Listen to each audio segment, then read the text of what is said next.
In the year 2000, an uprising began in Palestine. Like most Americans, Allison Weir, the editor of a small-town newspaper in California, knew very little about the conflict, other than what she had gleaned from the evening news or newspaper headlines. Neither a Muslim nor a Jew, she nevertheless became more curious about the topic of the Palestinian uprising. And as she researched it, she became increasingly suspicious that the American media were not telling us the whole story. Months later, she traveled to the occupied territories as an independent journalist to find out for herself what the U.S. media seemed to be omitting.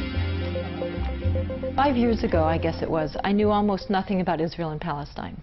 I skimmed the headlines on the topic, I accepted the confusion of what I read, and like most people, I just moved on.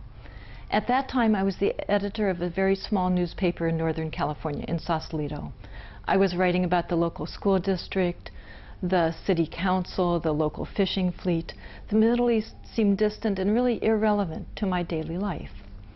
But then finally, when this current uprising began, about 5 years ago, and I began to see on television those scenes of children throwing stones against tanks, I finally, at this pretty late stage of my life, grew curious and wondered what this was all about. I decided to finally pay attention and try to just understand the Israeli-Palestinian conflict.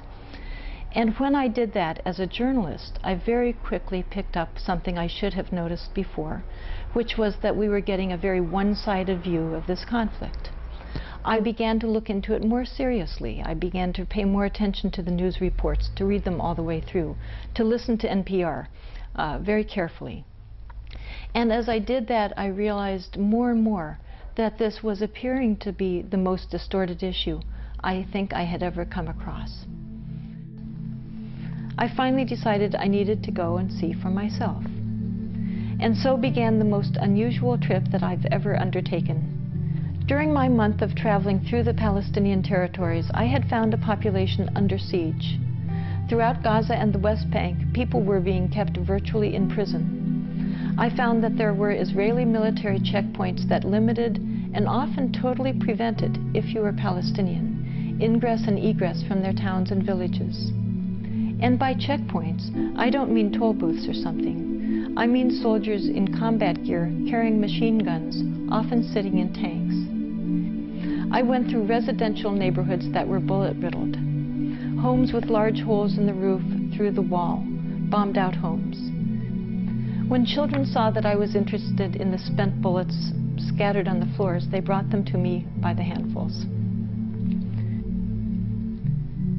In Gaza, I saw beautiful agricultural lands bulldozed, orchard after ancient orchard that had been razed. I saw 100-year-old palm trees next to the sea that had been flattened, an entire grove of them. I saw families whose breadwinners at that time had been out of work for 5 months, now it's 5 years, because they were not allowed out of their towns to go to their work. I met people who were the only ones still working for an extended family of 40. This is the reality in occupied Palestine. I talked to women living in tin shanties and tents in the dirt. They had had homes. They were not inherently penniless people. One woman had had 2 homes. One was for her son, who had just gotten married. But Israel had wanted their land, so it had bulldozed their homes. Since thousands of children, literally, have been injured by American weapons, they're not hard to find. I saw boys with holes through their stomachs, in their heads, in their backs. I saw a brain-dead 12-year-old. He had dared to throw stones at Uzi-carrying, tank-wielding soldiers. I saw boys who will never walk again. They won't skip, they won't have children, they won't frolic. Their childhoods are finished. This is what I saw in Gaza. And then I visited Ramallah. I visited a newspaper office with sandbags around against the bullets the Israeli military shot at them on occasion. And then I visited Bethlehem, where I saw an infant. I saw a hospitalized baby whose mother had not been able to visit him for months because she was not allowed out of Gaza to visit her sick baby. And this is what I saw in Palestine. But it's not what I saw when I read the San Francisco Chronicle when I returned to the United States. And I went to the library to see, upon my return, what the newspaper had printed for the 30 days that I was gone. As I looked through the pile of newspapers, I was appalled at what had been considered news coverage. I discovered that there had been no mention of 9-year-old dead Obai, no mention about a mother of 3 being killed in Ramallah, nothing about paralyzed children or women drinking tea in the dirt. Instead, I read only about an Israel under siege. I found it difficult to answer their questions. I was tired of telling people that Americans don't know what we're doing, that our newspapers don't tell us. 3 months after returning from Palestine, Alison Weir quit her job and founded If Americans Knew, an organization dedicated to quantifying the ways in which the American media was misinforming the public about the conflict. Ms. Weir explains her group's methodology, analyzes the data, and reports on the key findings. We decided to really look into the news coverage of Israel and Palestine analytically and statistically to really understand what is going on. And we decided to choose clear, objective categories that would be as immune as possible to subjective interpretation.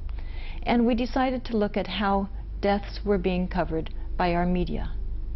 Now, the important thing is that we looked at how deaths were being covered among both populations, Israelis and Palestinians.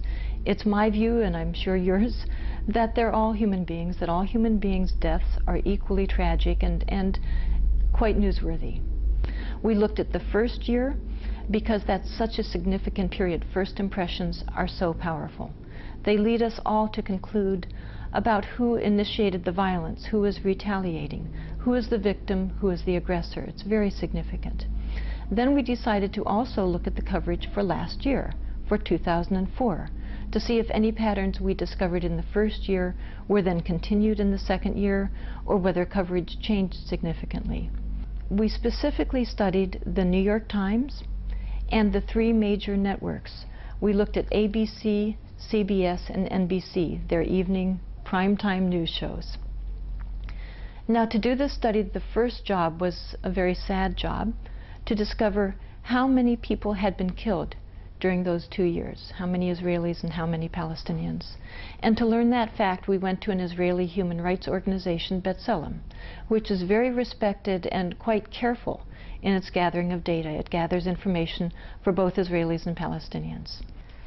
So in looking into how many people had been killed in that first year, we discovered that 165 Israelis had tragically been killed by Palestinians, and that 549 Palestinians had tragically been killed by Israelis. In 2004, what you discover is that 107 Israelis had been killed, which was a reduction. It was about 30% less than the first year. So they had experienced a calmer period of time.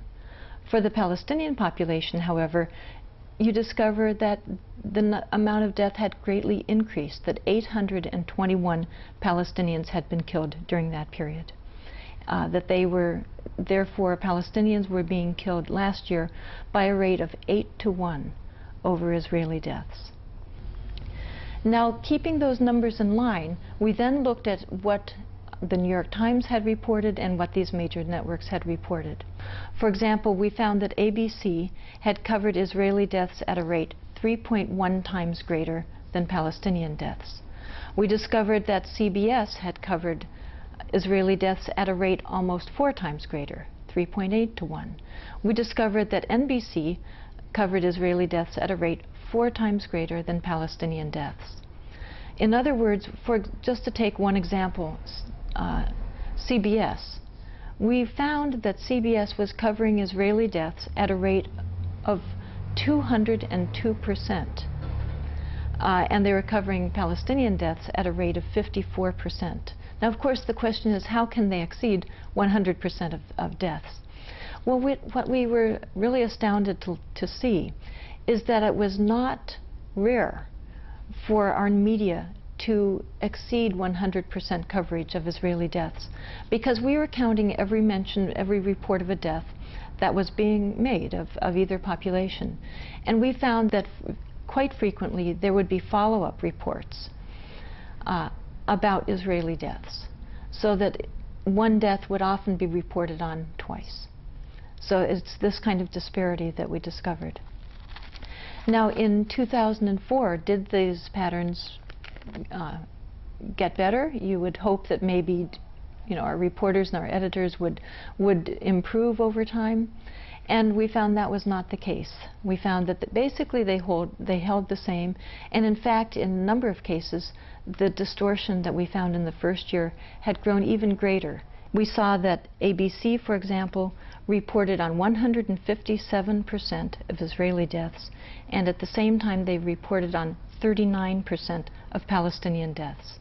In other words, a disparity of 4 to 1. We noticed that with CBS, the ratio of differential between reporting on the two populations was also about 4 to 1. They had reported on Israeli deaths 3.8 times greater. And we found that NBC was actually worse than those two. It had reported Israeli deaths at a rate 4.4 times greater. These are enormous differences. We have to be careful not to sort of say, oh, that's not bad, it's only 3 times greater. You know, some variation is certainly allowable. It's difficult to gather all the deaths and to do a perfect job. Certainly none of us should expect or ask for perfection from our media.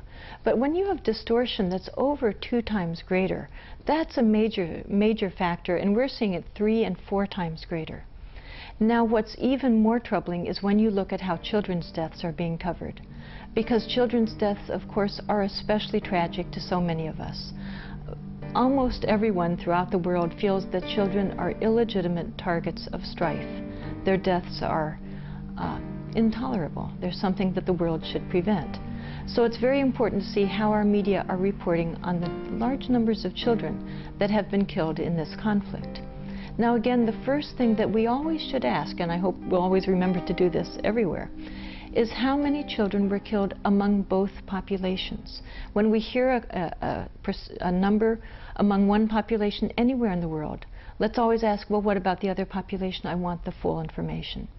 So again, we had the very sad job of looking at how many children were killed in this conflict in the first year and then again last year.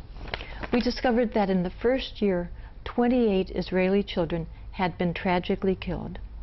And we discovered that 131 Palestinian children had been tragically killed during that first year. Now let's look at 2004, a period of relative calm, as our media were telling us. Well, again, we find a difference. It's very significant. We learned that 2004, 8 Israeli children had been tragically killed by Palestinians, and we learned that 179 Palestinian children had been tragically killed by Israelis. In other words, Palestinian children were being killed last year at a rate 22 times greater than Israeli children. Now here's an example of what the New York Times covered in that first year. We found that the New York Times covered Israeli children's deaths at a rate 6.8 times greater than Palestinian children's deaths. They reported on 125% of Israeli children's deaths, and for that same year, they reported on 18% of Palestinian children's deaths. Let's look at what they did in 2004. In 2004, we found that the disparity had grown even greater, and the New York Times reported on Israeli children's deaths at a rate over 7 times greater than they had reported on Palestinian children's deaths. Then you look at the TV networks, and they make the New York Times almost look good. The television networks, the disparity in coverage of children's deaths is truly off the charts, which of course is the name of our reports. And as we describe our reports, you'll see how that phrase continues to fit the media coverage, off the charts. So we found that the networks had covered once again Israeli children's deaths at far greater rates. And remember, we're not even measuring how much time was spent on each death, the wording that was used, how much personal information was given.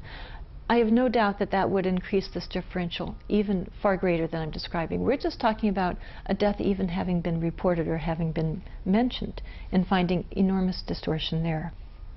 We found that in the first year of covering children's deaths, ABC covered Israeli children's deaths at a rate 13.8 times greater than Palestinian children's deaths.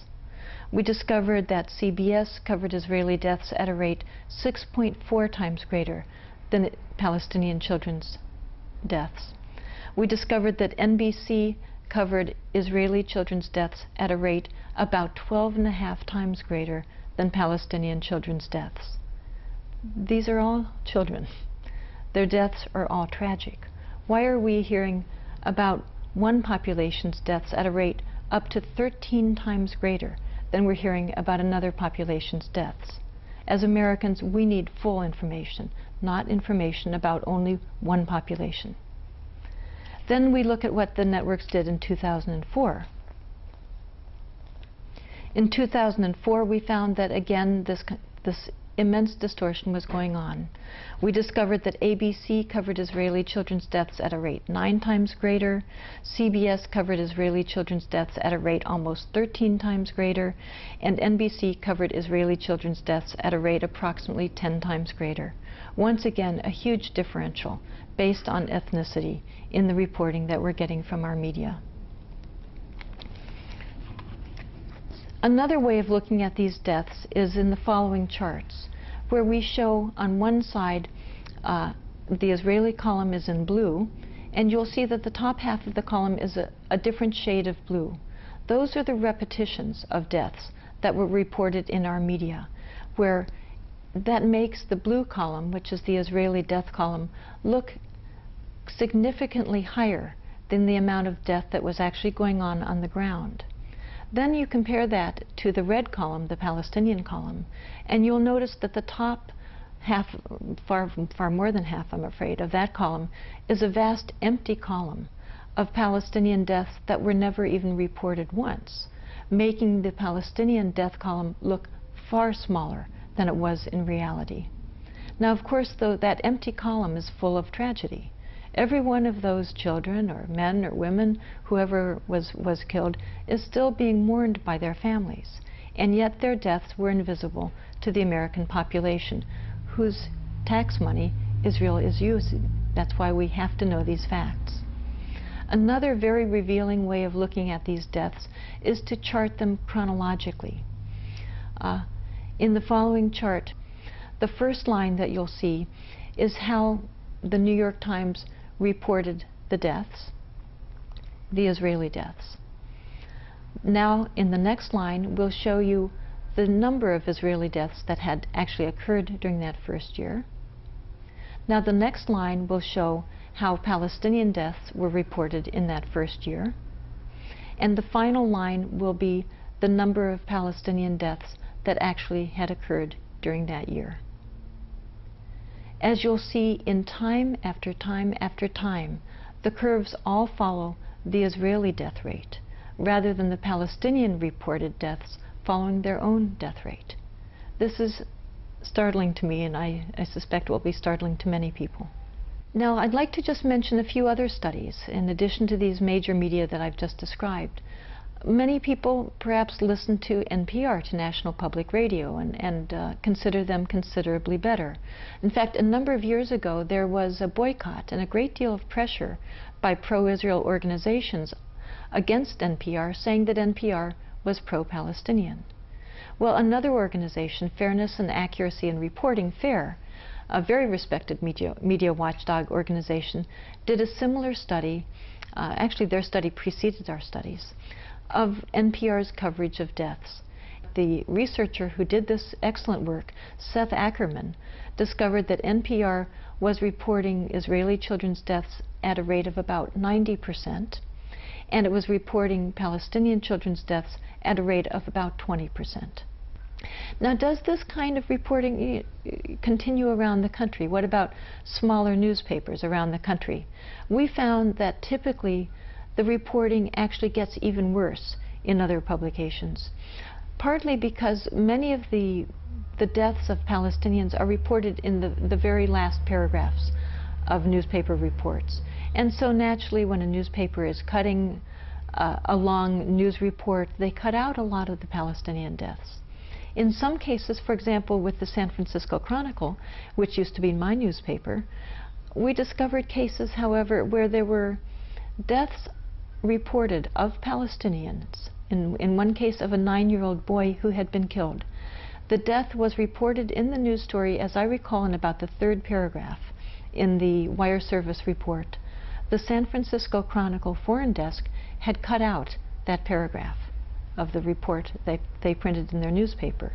So we've discovered, for example, with a 6-month study we did of the San Francisco Chronicle headline coverage of this conflict, that they were reporting on Israeli children's deaths at a rate 30 times greater than they were reporting on Palestinian children's deaths.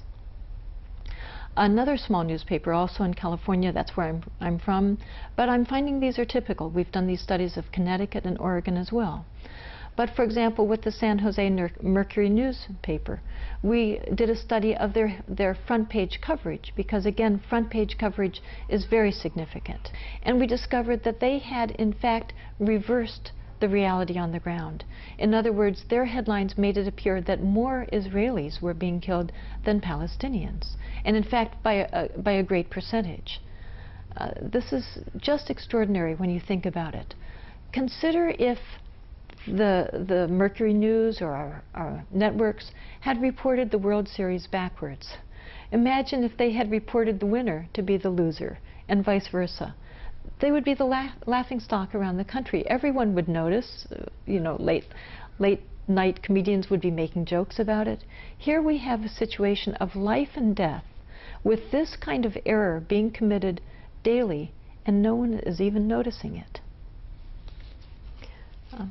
Now again, let's look at what this omission entails, because mainly what we discovered was omission. And of course, we all know the most effective lying is lying through omission, because no one even knows what's missing. So by omitting so many of these deaths, it also omitted what was the cause of their death. What were these people like? What was going on? We discovered that in looking at children's deaths, we especially looked at the first month and collected the data we could gather on the Palestinian children who had been killed in that first month. Keep in mind that in that first month there had not been a single suicide bombing in Israel. There had not been a single roadside bombing. There had been no bombing. Not a single Israeli child happily had died yet in this conflict. And yet we found that child after child after child in the Palestinian territories had been killed. And as you'll notice, as you look at these reports, the largest single cause of their death was gunfire to the head. This we have found repeatedly to be the case. We also, of course, this omission and our reports didn't cover the injury rates, but Palestinians have been injured in also far greater rates than Israelis have been injured. For example, we discovered that in the first 3 months alone, 159 Palestinian children had had eyes shot out. Now, where did that fact come from? Certainly not from the New York Times. We didn't get it from, quote, Palestinian propaganda. This was reported in the Israeli newspaper Haaretz, a very respected newspaper in Israel. We need to know these facts too. Israelis are getting these reports. Americans should also get them. Finally, in many ways, perhaps the most significant omission in our media's reporting is our own connection to this conflict, the American connection to it. We need to always know that factor. And it turns out that unlike my initial impressions, it seems so long ago now, 5 years ago, where I thought this conflict was basically irrelevant to me, that I didn't have much to do with it, I've learned that Americans are major players in the Israeli-Palestinian conflict, because we give over $10 million per day to Israel. In fact, when you count up everything, all the loan forgiveness programs, the weapons subsidies, etc., the amount of American tax money to Israel is approximately $15 million per day.